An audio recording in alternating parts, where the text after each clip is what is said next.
Haukiba May Mangagi Nongtil Pung Anirom Tarakpada, Lel Yauna Sitpa Haukiba, Ganba, Nong Nushina among Atatokhan Kraba, Moirang Ashigi Yum Singh Amadi, Mahai Marong Taba Lofam Singh, Chief Minister in Birena, Ashi Asigi MLA, Ter Santiga Loinana Haktengana Chatuna Yengsin Kray, Ngasigi Ahanbo Oina Fuvala, the Chatuna Loktak Maru Community Hall Gimiamgat, Haktengana Unaduna Warish Watai Sanarabatunda, Chief Minister na Mapu. Punna Fubalagi Yum Jamri Hena Soklibasi Atuba Matamda Semgani, Matam Karangai Minakisi Haina Miamda Apil Tauki.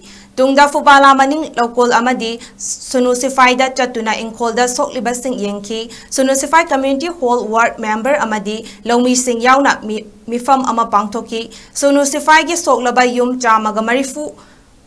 Atuba Matamda Tin Piduna, Koppa Yanaba Taurang Tawani Haina Tazaba Piki.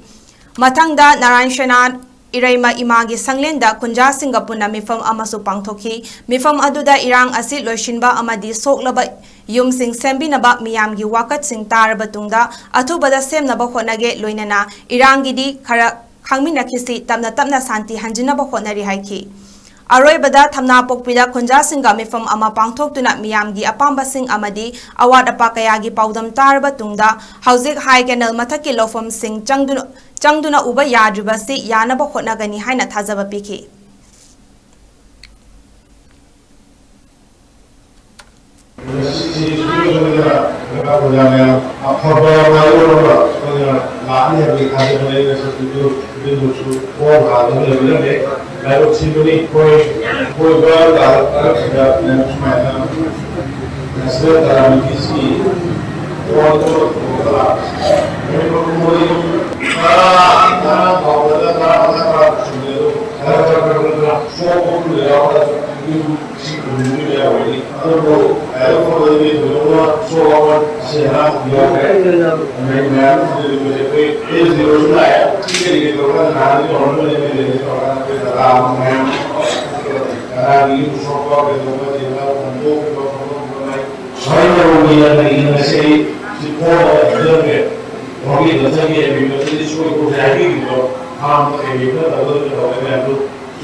𝗓𝗏